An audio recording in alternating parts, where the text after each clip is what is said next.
Romania, fighting the EU, prepares to lead it at crucial moment. Bucharest, Romania. The government of Romania is on a collision course with the European Union at the very moment it is scheduled to take a leadership role in the organization. The presidency of the Council of the European Union, the body through which the bloc's 28 member states help guide legislation and coordinate policy moves from one country to another every 6 months. On Tuesday, it will be Romania's turn for the first time since it joined the Union 12 years ago. At the same time, however, the government in Bucharest is pressing ahead with changes to its justice system that have been strongly criticized in Brussels, and top officials in the country are defending the government's position with increasingly Eurosceptic language. The left-wing government has moved assertively to rein in the independence of the judiciary, setting off street protests and political upheaval, and is now considering a decree granting amnesty to people convicted of corruption. Last week, Romania's justice minister officially requested the dismissal of the country's top prosecutor, an outspoken critic of the government's moves. The European Union is another critic.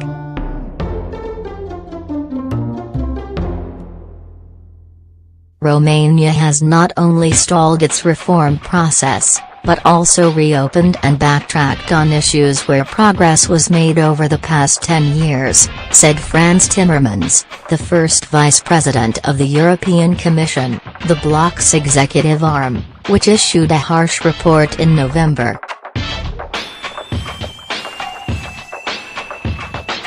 The criticism has not gone down well in Bucharest.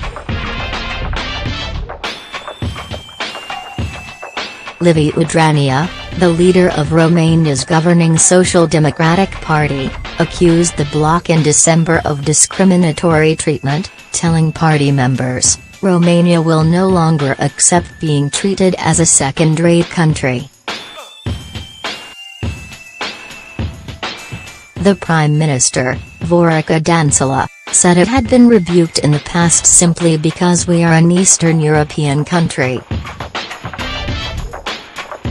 The European Union Council presidency is responsible for leading meetings, determining agendas and fostering dialogue. For a country like Romania, one of the European Union's newest members, holding the presidency has important symbolic and practical value. A successful presidency is something that is going to increase your clout afterwards, said George Chamba, Romania's Minister Delegate for European Affairs.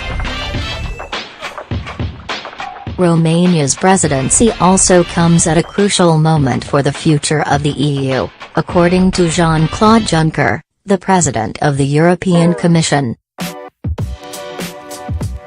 That includes the handling of Britain's scheduled exit from the bloc on March 29 and addressing the rise of authoritarian government. Mr. Juncker told the German newspaper Welt am Sonntag in a recent interview that he believed Romania was technically well prepared for the presidency, but added, "I think the government in Bucharest hasn't yet fully grasped what it means to take the chair over the EU." Countries.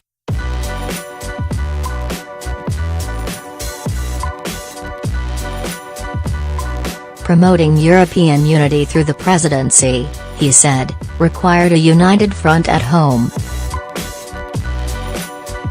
Over the past 2 years, Romania has experienced an unprecedented wave of protests, which peaked in February 2017, when 500,000 people in a country of 20 million took to the streets to oppose an emergency decree that effectively decriminalized low-level corruption.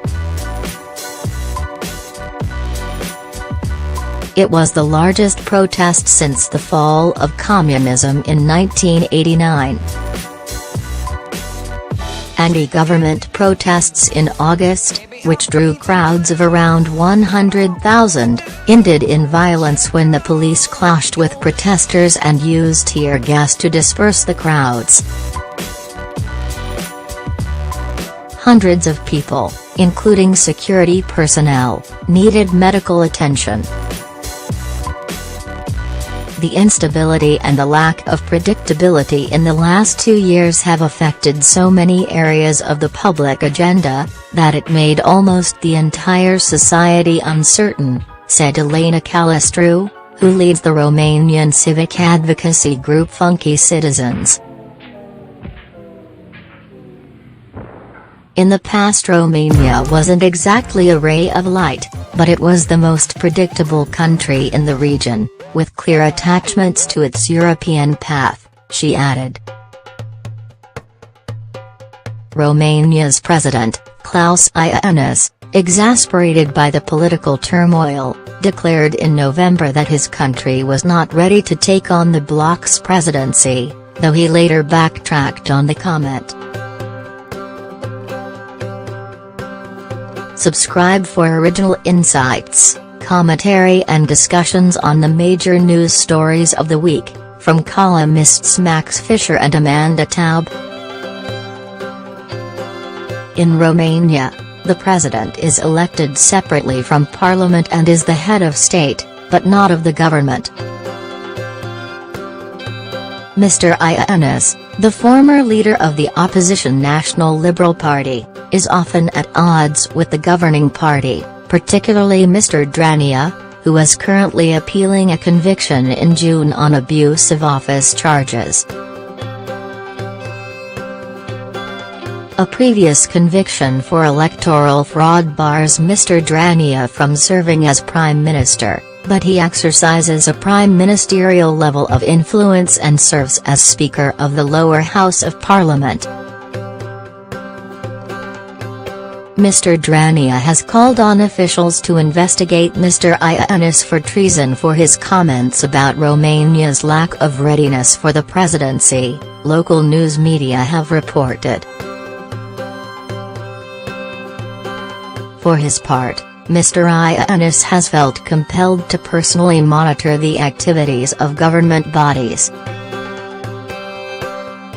In mid-December, Mr. Iohannis requested advance agendas of every governmental meeting so he could be present to oppose attempts to advance the amnesty measure. But Radu Magdan, chief analyst at SmartLink, a Bucharest-based political consulting company, played down the significance of the governing party's recent anti-Brussels language. It's not an offensive but a defensive strategy.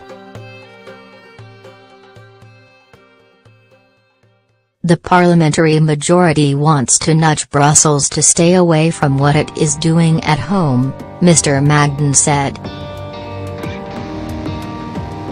The country is not Eurosceptic or on the verge of becoming Eurosceptic. For Ms.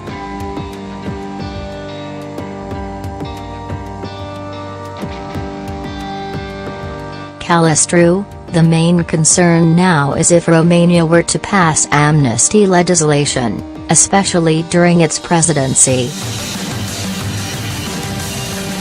If you pass such an ordinance after so many debates in the European Parliament, it means you are basically ignoring any dialogue with the European institutions, while hosting the presidency of the Council, she said.